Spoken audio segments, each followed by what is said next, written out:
Günaydın sayın seyirciler. Günaydın. Spor sayfasından hepinize mutlu bir gün diliyoruz. İstanbul'da sisli bir sabaha uyandık bu sabah. Bir aile trafik vardı. Yıpratıcı bir İstanbul sabahını geride bırakıyoruz. Çayınız kahveniz hazırsa gazetelerin spor haberlerini Gökhan Dinç'le birlikte yorumlayacağız. Bu hafta sonu Gökhan'la birlikte bir tatil programı yaptık kendimize. Hafta içi ayrılmıyoruz, hafta sonunda ayrılmayacağız. Ailecek İstanbul dışına gidiyoruz. Evet. Cumartesi sabahı gidiyoruz. Cumartesi pazar İstanbul'da yokuz. Aynen. Telefonlar da kapalı. Sosyal medyada da paylaşım yapmayacağız. Her şeyden uzak bir şekilde. Ama futbol maçlarını izleyebileceğimiz bir yere gidiyoruz. İzleyemesek de zaten tabletlerden izleriz. Telefon, teknoloji ilerledi artık. Ha, tabii canım. Ama ben izleyeceğiz. İzlemeden olmaz. Özellikle Erzurum maçını ben Erzurum'u izleyeceğiz. izlemezsek olmaz. Derbiye döneriz pazartesi. Arada herhalde canım. Pazartesi günü derbi olursa her yere dönersin yani. Nasılsınız Gökhan Bey? Harikayım. Sen nasılsın? Bayağı Allah, güzel. yani kaç saat oldu görüşmeyeli? Bir 6 saat falan 3'te ayrıldık. 6,5 saat falan görüşemedik. Yarım saat oldu. 9,5, 6 saat. 6,5 saat. 9,5'ta geldik. 6,5 saat. Ya Ama inanın bakın hafta sonu size... tatili bizi kendimize getirecek. Ben inanıyorum. Ama sen varsın, nasıl olacak? Ayrı ayrı takılırız tatilde. Aynı yere gidiyoruz. Ayrı ayrı gidelim. Ayrı ayrı arabalarla gideceğiz. Tamam, ayrı, şükür o kadar da değil. Kahvaltıları ayrı ayrı yerlerde yapalım. Yani. Aynı otelde ama ayrı otelde ayrı masalarımız masalarda. ayrı olsun. Aynı otelde ama ayrı masada. Ya gerçekten evlilik hayatı bu kadar sık görüşülen bir hayat olsa muhtemelen 3. senede boşanırdık herhalde. Biz boşanmadık henüz. Yani Gökhan'la herhalde boşanmayız da. Buradan sonra çok, çünkü bizim evliliğimizde çok böyle kırılma noktaları var. Tabii çok direkten dönmüşlüğümüz vardır yani. Hani vallahi ne direklerden neler yaşadık be. Vallahi billahi ya. Yayını terk ettik. Vay be, yaşlandık. Erken ya. kapattın. Yaşlandık. Kavga ettik. Yaşlandık. Gazetelere bakalım mı? Yok ya, bugün ne yapalım biliyor musun? Ne yapalım? Ver abi, bir tane haber var dedin ya, Arda'nın eşi konuşmuş bir yere. Çok akıllıca konuşmuş. Sana vermiştim onu. Ben sana geri iade verdim. Geri iade yalnız. Sabah gazetesine konuşmuş. Hayır, Sabah gazetesine değil ya. Şam'dan Plus. Sabah günah... Röportajı alıntılamış. Ha, öyle mi? Şam'dan Plus dergisine konuşmuş. Ha, Şam'dan Plus dergisine konuşmuş. Aslan Doğan Turan. Eşi Arda Turan'la parası için evlendiği iddiasına yanıt verdi. Benim zaten iyi bir eğitimim ve iyi bir ailem var. Londra'da 5 yıl ceza hukuku okudum. Başarılı bir dedektif olabilirdim. Ama Arda korkmasın, dedektif gibi onun peşine düşmem diyor. Çok yıprattılar ya. Yani bu hanımefendiyi de çok yıprattılar yani. O özellikle... Abi Arda ile evlenirsen bu tür şeyler olur. Yani Arda'nın kişisel anlamda bir şey söylemiyorum yani. Arda, Emre Belezoğlu, Burak Yılmaz, bu tip göz önünde olan isimlerle evli olduğunda zaten bir şey oluyor yani. Hani bir baskı oluyor. Her yaptığınız olay oluyor. Çocuğunuzun ismi olay oluyor. Aldığınız araba olay oluyor. Giydiğiniz kıyafet, giymediğiniz kıyafet olay oluyor. Bir daha giydiğinizde olay oluyor. Arda bir şey yaptığında yine siz hatırlanıyorsunuz. Bu tip adamlarla evli olmak çok zor ya. Çok zor yani. Bir de abi şu da var mesela. Ya dedektifliğin okulu mu var ya? Kadın Arda ile evleniyor. Parası için evlendi diyor. Bak demiş ki ya bunları söylüyor olmak, söylemek zorunda oluyor olmak filan o kadar aslında yıpratıcı ve üzücü ki. Arda'nın parası pulu beni ilgilendirmez. Alem sayesinde yediği önünde yemediği arkasında bir çocukluk geçirdim diyor yani. Diyor ki zaten ben zengin bir ailede büyüdüm diyor. Paramız ya vardı. Arda Turan kadar zengin bir ailede diyor. değildir yani. Hani Arda Turan'ın kazandığı para kadar da para kazanmıyordur babası herhalde. Öyle olsa zaten ünlü bir iş adamı olur herhalde. O kadar paralar kazansa. Çünkü Arda Turan birçok iş adamından, dünyada yani Türkiye'deki birçok iş adamından daha fazla para kazandı ve kazanmaya da devam ediyor. Allah daha da fazla. Allah daha çok versin. Yani öyle de bir şey yok yani. Arda Turan'ın kazandığı para kadar... Hayır ama parası için evlenmedim diyor yani. Parası için evlenmezsin. Zaten çok eski arkadaşlıkları da var ya. Dost vardı galiba değil mi? Bunu söylemek zorunda oluyor olması bile çok üzücü ya. Evlilik olmuş evcilik, diğerleri gibi en ufak sıkıntıda dönüp gitmem diyor. Bu da çok önemli abi. Yani bir o iyi ne demek kötü... istemiş? Ya diyor ki en ufak bir problemden yaşadı ya işte Arda Berkay'la bir sıkıntı yaşadı mesela. Orada dönüp gidebilirdi de yani bunu yapabilirdi de yapmadı. Orada karısıyla ilgili bir durum yok ki, ne var? Abi nasıl yok? Berkay'ın karısıyla ilgili... Ha pardon. Ha, evet. İddialar yani bir kadın için kolay iddialar değil abi. Karşı taraf için de kolay iddia. Herkes yani için iddia. böyle. Ya o iddia açısından söylüyorum. Yani yazık abi valla bu bence böyle açıklamaları çok fazlasıyla yapmaları lazım. Yani artık bu insanların da kendilerini kamuoyuna anlatmaları lazım. Yani bunlar da insan çünkü abi biz oyuncuya, futbolcuya böyle saha performansı olarak da bakıyoruz. Hep robot gibi görüyoruz Gökhan. Bence orada hata yapıyoruz biraz. Yani şöyle bir sıkıntı da var. Bu oyuncular iyi para kazanıyorlar. İyi para kazandıkları için biz onlara başka bir yani ben kendi için söylemiyorum ama İnsanların bakış açısı bunlar robot kardeşim. Zaten 2 milyon, 3 milyon para kazanıyorlar. Bunlar bunu yapmak zorundalar ya. Abi insanız ya hepimiz sabah kalkıyoruz. Bazen enerjimiz yüksek kalkıyoruz. Bazen düşük kalkıyoruz. Bazen evimizde problem yaşıyoruz. Bazen işimizde problem yaşıyoruz. Bazen hiçbir şey yaşamıyoruz. Her şey çok güzel güllük gülistanlık oluyor. Yani insanın inişleri çıkışları var abi. Bu oyuncuların da var. Bu yani Arda'nın karısının da var. Arda'nın da var. Senin de var. Benim de var. Bizim eşlerimizin de var. Ya nereye getireceksin? İniş çıkış var. Herkes hata yapar. Oraya mı? Aynen abi. Hakemleri hata yapar, oyna devam. Yani Hakeme iddialar getirip- gerçekse çok doğru, çok Ya yapar, Arda da hata yapmış olabilir. Genç adam bunlar ya Gökhan. 30 yaş bizim için çok genç yani 30 yaşımıza bir dön hatırla şimdi dön 30'da. 30'da da ne hatalar yapmışızdır kim bilir. Yani Arda'yı ben yaptığı Abi- şeyin doğru olduğunu anlatmak açısından söylemiyorum. Yani Arda'nın silahla falan dolaşıyor olması, arabada silah alıyor olması, hastanede... evli bir kadına, evli bir olduğunu bildiği Ama onu bir kadına. bilmiyoruz işte o. Eğer iddia doğruysa diyorum zaten. o Evliyken evli bir kadına söylenecek laf değil. Eğer iddialar doğruysa. Bunun adı hata da değil ama yani öte yandan. Eğer tabii tüketmemesi gereken sıvıları fazla tüketmediyse. o da o alkol. O hatayı yaptırır çünkü. Yaptırır. Alkol hatayı yaptırır Alkol yani. kötülüklerin anası abi. Abi bir de şöyle bir şey yok mu? Şimdi hata yapılır tabii ama hatadan pişman gibi davranılmayınca daha rahatsız olmuyor mu? Yani Ama sanki canım ya, kardeşim, kendi yaptığını hastaneye- hata görmüyor gibi. Hastaneye yani silahla gitti işte özür dilemek için. İşte özür dilemek için. Ama silahla o zaman- gidince- Hastaneye Doğru. silahla gitti özür dilemek için. Yani. Şurada Doğru ayrı. abi, doğru diyorsun. Şurada ayrı. Bayağı değişik bir detay. Şurada ayrılıyorum sende. Doğru. İnsan hata yapıyorsa özür dilemek büyük bir erdemdir. Hata yaptığını kabul etmek. Ben hata yaptım demek çok önemli bir, değerli bir şeydir. Ama şimdi Arda hata yaptığını kabul etmiyor. Kabul ettiği zaman bambaşka bir profil çıkacak ortaya. Yani şimdi hiç tanınmayan bir insan olsa Arda ve böyle bir şey yaşansa gece kulübünden çıktıktan sonra ertesi gün yani o hareketi yaptığı kadından ya da onun eşinden oturup konuşursun dersin ki ya ben çok alkollüydüm dersin. Böyle bir hata yaptım. Özür diliyorum sizden dersin. Şimdi Arda bu hatasını kabul edip özür dilerse yani başka bir şey oluyor Arda ile ilgili. Yani Yapmış oluyor yani. kabul etmiş oluyor bunu. Yapmış Yapmadım oluyor diyor. yani. Yapmış oluyor. Ama şu anda Arda diyor ki ben bunu yapmadım böyle bir şey yapmadım diyor. Yani o sebeple yapmadığım bir şeyden dolayı niye özür dileyeyim diyor. Abi hiçbir şey yapmıyorlar zaten ya. Yani Neyse geçmiş üzerine ya ben hiç kimse hiçbir Adını şey konuşalım. yapmıyor abi zaten. Yani Adını- bu ülkede özür dilemek küçülmek gibi bir şey olarak algılanıyor maalesef ki. Ya özür dilersen abi ne olur ki? Ben de mesela defalarca seyirciden özür diledim. Haluk'tan özür diledim. Gökhan ama şu var abi. Şimdi bizim sen Özür dilemek kötü bir şey değil ki abi. Abi biz burası birbirimizi çok soğuk kırarız, ya. Biz birbirimizi kırarız. Üşüyor musun üzeriz. sen de? Üşüyorum. Biz birbirimizi kırarız, üzeriz, birbirimizden özür dileriz. Ama benzer bir durumla empati kur. Yani birisi senin eşinle ilgili. Yani işte yani evlerden uzak da sen başkasının eşiyle ilgili böyle bir şeyin içinde olduğun zaman başka bir seviyeye çıkıyor iş. Yani o kavga, gürültüden başka bir boyuta geçiyor yani. Bizde namus çok değerlidir abi. Yani insanın namusuyla ilgili bir durum ortaya çıktığında hikaye başka yere evriliyor. Yani zor bir durum. Toplumun Yaptım değer desen- yargıları, yaptım toplumun desen- değer yargıları toplum önünde başka türlü, Toplum evet.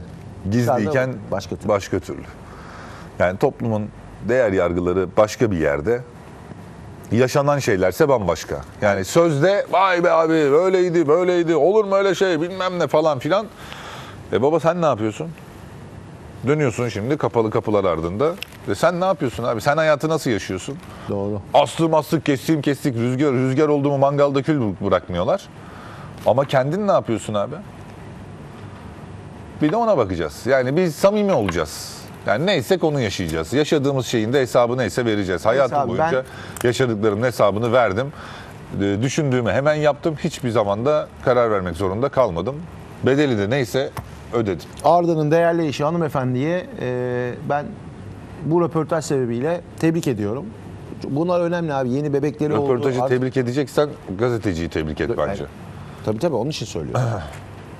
Kim Gazeteci yapmış? arkadaş. İsmini de söyleyelim abi bulabilirsek. Orada değil. Şurada gazete. Bakalım. Şam'dan Plus'ta Ama onun ismi yazmıyor işte. Oradan alıntı yaptığı için gazetecinin ismi yok. Ha. Arkadaşlarımız bulabilirlerse baksınlar. Biz devam edelim. doğru söylüyorum değil mi dergiyi? Şam'dan Plus.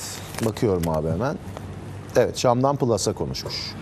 Hadi biz de spora dönelim o zaman birazcık hadi. Arda'yla bizi bir arada tutan şey aşk ve tutku. Allah aranızdaki aşkı ve tutkuyu hiç bitirmesin. Bir ömür boyu mutlu olun çocuğunuzla. İnşallah. beraber. Hatta Bakalım bir tane gazete. daha çocuk istiyorsanız Allah bir tane daha sağlıklı. Ne kadar saatli bir istiyorlarsa o çocuk versin. kadar yapsınlar. Beşiktaş Başkanı Fikret Orman deneyimli teknik adamın sezon sonunda A takımın başına geçebileceği söyledi ve ekledi. Güneş'in gitmek istemesi normal.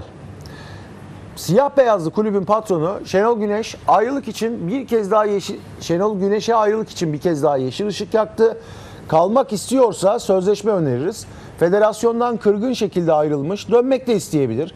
Bunu normal karşılıyorum. Burada 4 sene önemli başarılar elde etti. Gitmek isterse onun tercihidir ifadelerini kullandı. Abi ne demek? Yani Sayın Hayırlı olsun Fikret diyor. Orman ne demiş yani? Hayırlı olsun demiş. Ya sen ben perde arkasını bildiğimiz için söylüyorsun. Şu an açtın abi. Tam bir uzaylısın.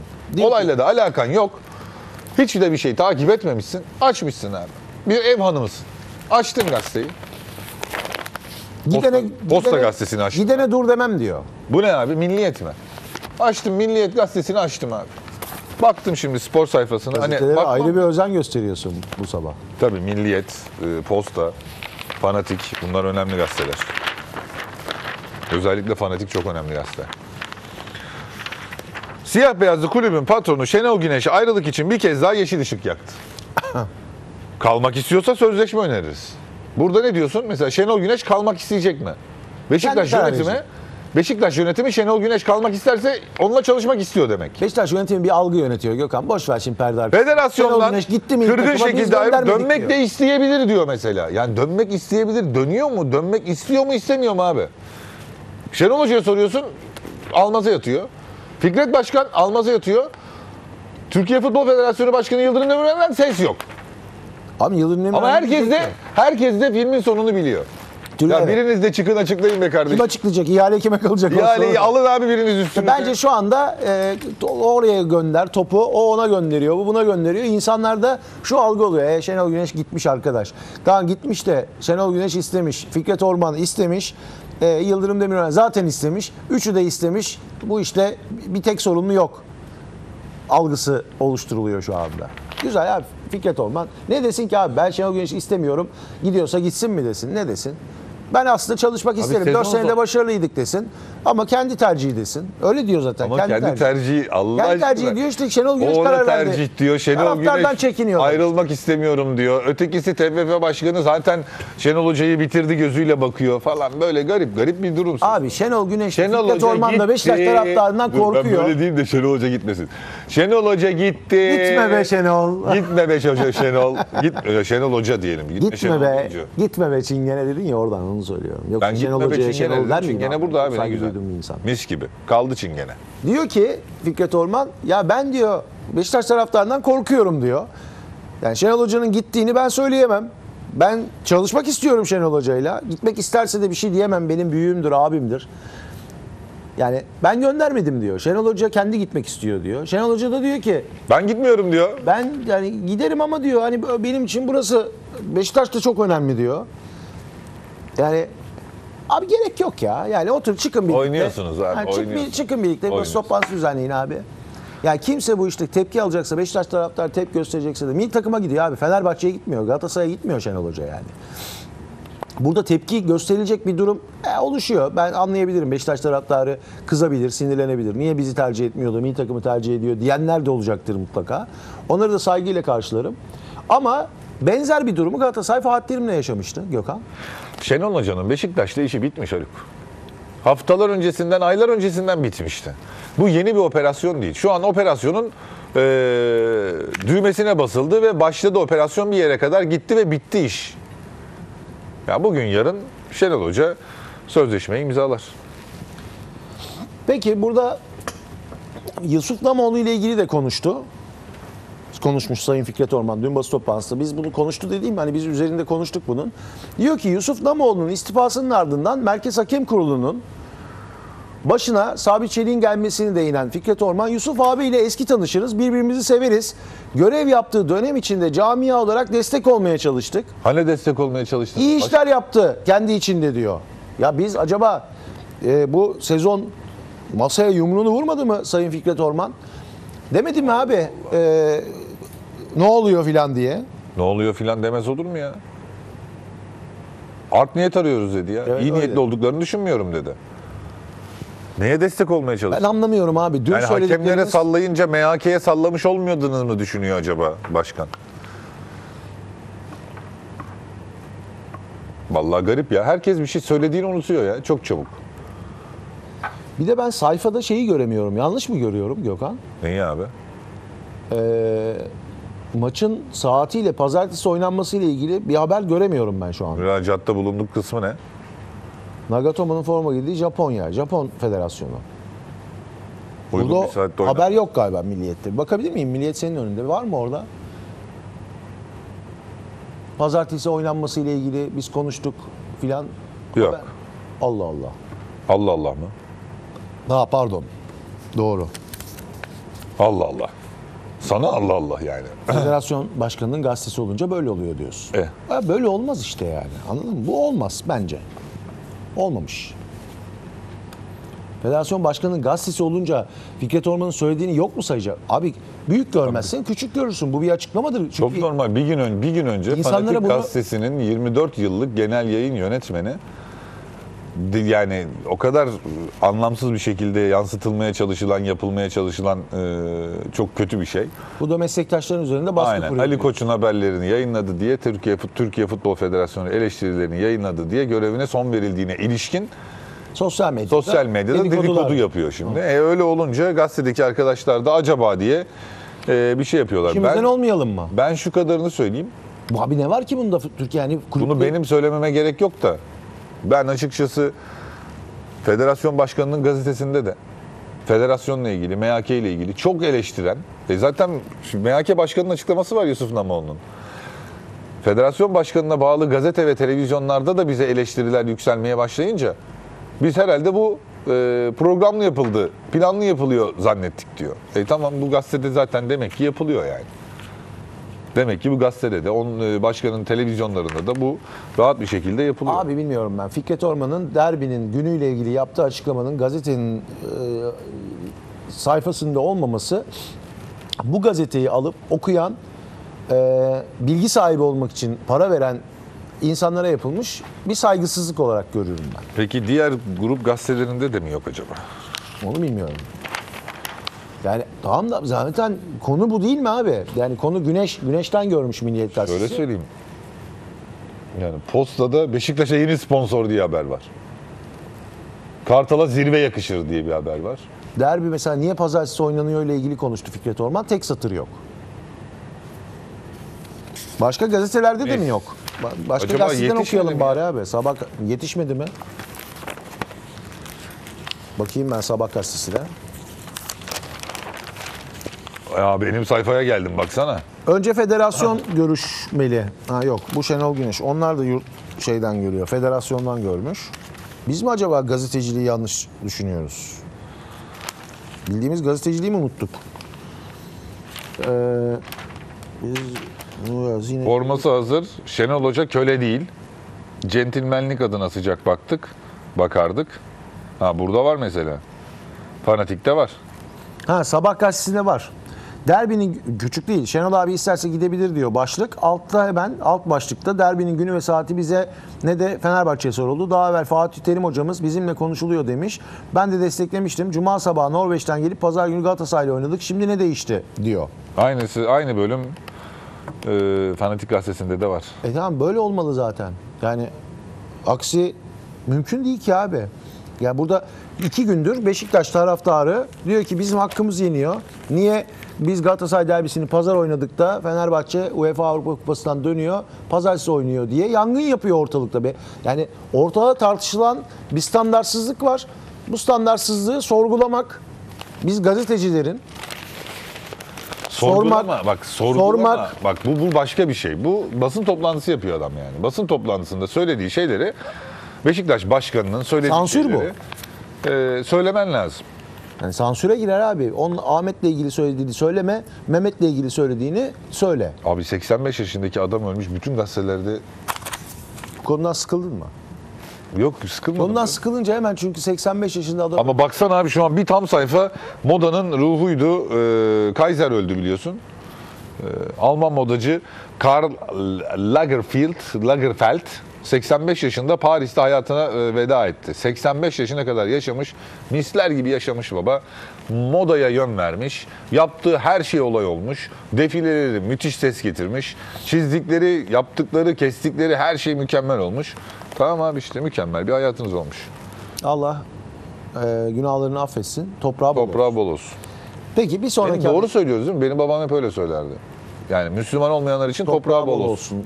denmesinin daha doğru olduğu söyleniyor. Yani bunun abi ne farkı? Temennide bulunuyorsun yani. Kelimeler değil ki. Önemli olan insanın Huzur için niyeti. duyuyorsun abi. Niyet önemli abi. Huzur için Yani duyuyorsun. biz bizim inandığımız dinde bu hayat bittikten sonra yeni bir hayat başlayacak. Biliş geliyor mu? Yani o hayat içinde yani mekanın cennet olsun diyoruz biz. Yani Allah günahlarını affetsin diyoruz. Ama herkes için her ölenin Allah günahlarını affetsin yani. Öyle bakalım. Böyle değerlendirelim. İyi niyetli yaklaşalım. İnsanın içinden ne geliyorsa öyle söylesin. Haluk Yürekli ile Hoş Sedalar, Hoş Sohbetler programına hoş geldiniz değerli izleyiciler.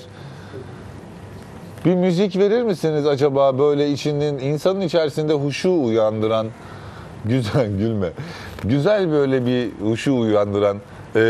Hocam bir soru sorabilir miyim? Sor evladım. Hocam ben rüyamda bir şey Rüya gördüm. tabircisi değilim. Çok korktum. Evladım. Rüyalarımda korkmamak için nasıl bir dua okuyabilirim? Yatmadan önce güzel Ayet-el Kürsi oku. Ondan sonra besmeleyi çek. Uyu Gökhan'cığım. Hocam ben Güzeli gece bu. Sabah kalkınca da besmeleyi çek. Hocam gece yataktan sizi kalk. seyrediyorum ben. Evden çıkarken bir 7 Ayet-el Kürsi oku. Her şeyi vurursun böyle. Duvardan duvara devam edersin. Hocam ben gece sizi izliyorum. O yüzden kötü rüyalar görüyorum. Gökhan'ı izleme evladım. Hocam ben dinozoru izlemiyorum. Sizi izliyorum hocam. Anlamadı ki tabii. İzlemediği bilmediği için muhtemelen. Ne o? Bana söyle abi. Beni niye aşağılıyorsun ya? Ya estağfurullah. Çok güzel bir mavra yapabileceğim bir malzemeydi aslında. Bilmiyorum ki. Bilsem yaparım. Ben de geçen gün izledim. Ne o? Hocanın adı neydi? Haluk Yürekli ile Hoş Sohbetler programına hoş geldiniz. Şeyiz ya, ben ilahiyat profesörü gibi oldum ya. Havaya soktun beni. Tabii, müzik falan filan. Havaya girdim ya. Bu kadar Nihat uzun Hatipoğlu musun? gibi hissettim Ha işte kendimi. Nihat Hatipoğlu. Evet. Nihat Hatipoğlu açık havada galiba Ramazan ayında bir çocuk kalkıyor. Var mı o görüntü ya? Onu bulsanız hocam dinozor izliyorum. Yerlere yatsın şunu. Allah aşkına bulsanıza şunu. Bakıyorlar. Tamam. Bak yani çocuk o kadar samimi ki. Hoca da samimi. Yani hoca da Zaten çok samimi. hoca anlamıyor söylediğini, tamam mı? Yani duymuyor daha doğrusu. Tam Burada Ramazan programı yapılıyor mu Live Plus'ta? Yokmuş. Yaparlarsa Gökhan'la biz adayız. İftar ve sahur programı. tabii iftarla savuru bedavaya getirecek ya o yüzden. Allah'ım ya Rabbim. Abi bir şey söyleyeceğim ya. Bizden niye insanlar Ramazan programı izlesin? Abi ben çok istiyorum bir Ramazan programı yapmak ya. Git yap abi nerede yapıyorsan. Vermiyorlar o fırsatı bana. Bendeki o potansiyeli bilmiyorlar çünkü. Ne potansiyelin var oğlum? Ben de... Oğlum mu? Evladım diyorsun ya sen. Abi aramızda 5 yaş var da o yüzden. Evladım. Ay, bana oğlum 4 demem biraz yaş sana fark var. yakışmaz. Evladım. Sana yakışır. Abi demen lazım. Oğlum ne ya? Koskoca Haluk Yürekliyim ben ya. Yaş çok senden büyüğüm. Bak yarın öbür gün ne olacağı belli olmaz bu işlerin Gökhan Bey. Evet doğru söylüyorsun be abi. O yüzden Abi abi, doğru bana söylüyorsun. böyle gel. Peki sen bana yarın ne olacağını unutma. Yarın öbür gün. Gökhan Bey diyorum ben. Dikkat et bu sabah yayına öyle başladı. Aferin. Niye? Bunun bir mesajı olmalı. Aferin oğlum. Bir amacı var bunun. Aferin. Bunun var ya bu çocuk yıldız oldu ya sosyal. Öyle mi? Tabii canım. Abi Allah nazardan Bak mesela ben dedim ki dinozor dedim tık diye bu taraftan bir hıkık sesi geldi mesela. Abi çocuk- Hocam dinozor izlemiyorum sizi izliyorum hocam. Hıkık geldi yani buradan. Ya şu var, çocuğun olduğu yerde mesela hani hep şey vardır böyle, gıybet olmaz filan derler ya, dedikodu olmaz. Çocuğun olduğu yerde, bir evde çocuk varsa bütün ilgi alaka onunla alakalıdır abi. Şimdi şurada o kadar saf, o kadar temiz ki diyor ki dinozor mu izliyorsun Bunun da diyor. analizini yapıyor farkında mısın? Yani şu an çocuğun analizini yapıyor yani. Hani o kadar hayat analiz üzerine kurulmuş ki adamın. Evet ya niye öyle? Yani analiz Matematik yapıyor. zekaya mı sahip Aynen. acaba ya? Ne? Matematik. Bu arada çok Zekam varsa yani ondan da şüpheliyim Bak, ama zekam az varsa önce- onun adı da matematik zekası az değildir önce bir yani. cümle kurdum. Aradık hiç unutuyorum. Unutma bak bu önemli. Şuraya koca koca puntolarla yaz önüne.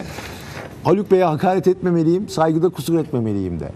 Ne olur ne olmaz. Bak bu hayat Gökhan. Doğru söylüyorsun. Yarın ne olacağı belli olmaz. Ya Gökhan'cığım. ne olursan ol lan. Bak şimdi beni delirtme. Şimdi Ahmet Çakar'a bağlatma beni yani. Çok yani vallahi bu Ama Haluk aramızdaki, Beyciğim bir günde aramızdaki saygıyı bence kaybetmeyelim Gökhan. Aramızdaki Tamam, saygı. Oğlum filan. Ben oğlum. oğlum demiyorum sana. Evladım diyorum. O daha böyle bir şefkat dolu. ha, peki o zaman ben de Oğlum, evladım hani diyebilir oğlum miyim? böyle çok sokak ağzı. Oğlum. Ben evladım diyebilir miyim? Bana diyemezsin evladım. Sen git Ozan'a da evladım diye. Sen kimsin Bizim bana İlan'a evladım söyle diyorsun? bilen evladım diye. Sen bana nasıl evladım Abi dersin? sen İlan'da ne kadar emeğin varsa benim de senin üzerinde evladım benim. Ay Allah'ım Biliç'e yarabbim. gelelim Biliç'e. Nereye gelelim? Biliç'e. Biliç. Seversin sen Biliç'i. Söyledik burada. Biliç sürprizi. Arap basını Beşiktaş'ın el iddiatı çalıştıran Biliç'i istediğini iddia ederken İspanyollarsa Guti stajını bitirdi, seneye takımı o çalıştıracak diye yazdı. Rıza Çalınbay güneş varken konuşmam demiş. Abi herkes Sormuşlar abi adama. Bizim Radyospor'dan Özgür sormuş, aramış, telefonla bağlanmış. Demiş ki hoca ne diyorsun? Teklif gelse kabul eder misin demiş. hayır mı diyecek. O da ne? Şenol Hoca milli takıma imza attıktan sonra bunları konuşmamız lazım diyor işte. Hayır der mi abi Rıza Çalınbay Beşiktaş'a? Beşiktaş'ın çocuğu Rıza Çalınbay ne olur yani? Başkasına 5 milyon euroya verirsin atıyorum. 3 Abi bir milyon euro önceki verirsin. daha Şenol Güneş gitmedi. Yani bize göre gitti de foto maça göre de gitti. Beşiktaş yönetimine göre de gitti. Demek ki hoca çalışmaları başladı yani. Ama Beşiktaş taraftarı hala hoca gidecek mi falan diye merak ediyor. Yani Ya Beşiktaş taraftarı rahat olsun. Şenol Hoca sezon sonu gitti. Aynen. Mart Forması, ayında da 2 maçta da takımın başında olacağını söyleyebiliriz. forması hazır. Kimin? Gitme be Çingene. Ha. Erzurumspor karşısında gördüğü kırmızı kart sebebiyle aldığı 2 maçlık cezasını tamamlayan ve Yeni Malatyaspor mücadelesine sonradan oyuna dahil olan Quaresma derbide 11'e dönüyor. Teknik ekip dev maç öncesindeki takım çalışmalarında etkili görüntü sergileyen Quaresma'yı pazartesi günü sahaya sürecek diyor. Fanatik. Fenerbahçe Quaresma'nın üzerine oyun planını kurarsa Beşiktaş'ı bir 30 dakika içerisinde 10 kişi bırakabilir. Artık herkes Quaresma'nın ne kadar gergin ve sinirli bir yapıya sahip olduğunu biliyor. Onun üzerine oynanırsa ama tabii onun üzerine oynarken Allah korusun işte bir bel kayması, ayak burkulması, bel dönmesi falan öyle bir omurgada bir kayma öyle bir şeyler yaşanabilir. Üzerine oynayacağım derken onlara da dikkat etmesi lazım Fenerbahçe'nin. Yeni MHK iş başında. Niye böyle gaza bastık abi? Tık tık tık tık gidiyorsun. Hepi topu 10 tane haberimiz var. Gidiyorsun. Ne konuşacağız? Erken çıkarız. Ha olur tamam. Ne yapalım şimdi? Yani Vay hocama bak be. ayarak mı gidelim? Şu güzelliğe bakar Şu mısın? güzelliğe bakar mısın? Orada ay gibi parlıyor. Ay Birinci ay. bölge sorumlusu Muhittin Boşat. Aynı zamanda bak önde oturuyor 3 kişi. O Bak tabii. MHK var ya bak. MHK'yi kimler yönetecek biliyor Profesyonel musun? Müsabaka İcra Kurulu'nda zaten. Bak. 3 kişi var. Bak Sabri bu 3 Çelik. kişi yönetecek. Zaten Bunların hepsi sinek ikili. Gökhan'cığım Bak yani yanlış anlamayın. Sinek ikili diyorum da şimdi Ünsal hocam bir hocam bir karar yani neyse bir sürü Gökhan Bey bir kararım şey var da. söyleyebilir miyim? Burada yazıyor zaten. Paylaşmama müsaade etmedi. İcra Kurulu, Sabri Çelik, Mustafa Çulcu, Muhittin Boşat. Canım kardeşim bak burada basın sözcüsü, mentor, futsal, mutsal falan Büyük- filan. puntolara bakarsan. Yani puntayı boş ver abi. Yöneteceğini İnsanlar anlarsın, bilmiyorlar puntodan ki. da anlarsın. Üçüncü bölge soru. Bak bu da bu da bölge sorumlusu. Bu da bölge sorumlusu. O birinci bölge sorumlusu. Ya birinci bölge dediğim Marmara bölgesi var. Uzağa gitmeyeyim falan filan işte Hasköy, Masköy oralarda takılayım diye hocam. Muhittin hocamın güzelliğine bakar Muhittin mısın? hocamın güzelliğine bakar mısın? Hocam canım hocam benim ya. Ya bu 3 kişi yönetecek MHK'yi. Yani Hamza Mısır'ı şaşırmıştım ben mesela. Tam sinek ikili pozisyona düşmüştü. 6. bölge, 7. bölge. Abi sinek ikili Mentor. deme şu MHK üyelerine ya. Niye sinek ikili olsunlar abi? Abi teşbihte hata abi olmaz. Sinek ikili ise bu adam yani ya kaç kişi var orada? 6-9 kişi var. Niye 9 kişi var abi bu adamlar sinek? Çünkü bunlar da bölgelerden sorumlu insanlar işte. Bunlar Niye? sinek ikililer. MHK'yi Abi bu yapma üçlü yönetecek. ya. Saygısızlık etme. Sayın Mustafa Çulcu, Sabri Çelik ve çok sevdiğimiz canımız hocamız Muhittin Boşat'ımız yönetecek. Bu 3 kişi atamalara karar verecek. Bunlar toplantıya bile girmeyecekler. Atamalarda bunlar o alakası bile olmayacak. Üçü yönetecek. Ha bir de sekreteryalığını yapacak. Var profesörü kimdi? Barış Şimşek. Bir de Barış Şimşek olacak. Burada. Sekreter ya. Sekreterya işte yazışmalar, hakem işte bilmem ne, raporlar, Hakemleri arayacak. Getir falan. Ne? Hakemleri arayacak. Oğlum benim bu hafta sen şuraya git. Ya bak şu oğlumu kaldır, evladımı kaldır abi. Vallahi bak bir ağzına yapıştırıvereceğim ya. Bana Yeni söylüyorsun. Merkez Hakem Kurulu görev dağılımını yaptı. MHK Başkanlığı'nı Sabri Çelik'in yapacağı kurulda başkan vekili ve basın sözcüsü görevine Mustafa Çulcu getirildi. Ya ben böyle gidiyorum ya buradan ışık parlıyor da sayın seyirciler. O yüzden tam şeyin metnin üzerine vuruyor bazen. O yüzden baktım şimdi böyle ekranda böyle gidiyorum falan. Hani yanlış anlaşılmasın diye. Yönetmen kim? Güneş gibi doğan bir insan stüdyomuza. Mentor sorumlusu ne demek abi? Mentor sorumlusu. Yani onlarca mentor var. Onlardan sorumlu mu olacak Ünsal Çimen? Evet abi demek ki öyle. Ya Bilmiyorum. o kadar mentörü olup bu kadar performans veriyorlarsa o mentörler de gitsin yani. Ya aslında bu haberle ilgili biraz daha konuşmak istiyordum da bu cümlenin üzerine söylenecek hiçbir şey kalmadı Gökhan ya. Kötü bir şey mi yaptı? Çok güzel bir cümle kurdun ya. O kadar mentör var da bu hakemler niye böyleler abi? Mentör sorumlusu. Abi mentor sorumlusu, var koordinatörü. Ya ne garip garip insanlar bunlar abi. Mentor sorumlusu ne demek abi? Ya ne işte diyorum sana sinek ikili diyorum sonra diyorsun ki sinek ikili deme. Abi bölge sorumlusu. Bana Sinek ne abi? ikili deme, Abi sinek ikili. Gelmeyecek abi Hamza Mısır Trabzon'dan buraya. Konuşturtma beni ya. Gelmeyecek abi. Ötekisi de Samsun'dan gelmeyecek. Ötekisi de Edirne'den gelmeyecek. Gerçi Edirne şeye bağlı galiba. Muhittin Hoca'ya bağlı. Kamil Abitoğlu'na da sevindim ben. O da Kamil Abitoğlu da bundan mesela bir 15 sene sonra MHK başkanı olacak mıyız? hazırlanıyorlar işte. Onlar Evet. da bu Isınma kurullarda koşulları. hazırlanıyorlar. Ama Hamza Mısır'ın mesela şu Hamza kuruluna Mısır'ı girmiş almayacaksın insanlara abi. ben sinek ikili diyemem abi. Baba Hamza Mısır'ı almayacaksın. O başka. Senin söylediğin şey başka. Yani Hamza Mısır MHK'nin içinde olmamalı başka bir şey. Ama yukarıda ayakta duranlar sinek ikili. Bu MHK'yi Ya teşbihte hata olmaz. Sinek Teşvik ikili değil abi. Bunu demiyorum. söyleme. Hakaret ediyorsun. Sinek ikili ne demek? Ne demek sinek ikili? Yancı. Aktif değil. Peki pasif. O da olmadı. Haluk şimdi benden ağzımdan bir şey çıkacak yani ha. Ama abi şimdi pasif de tamam.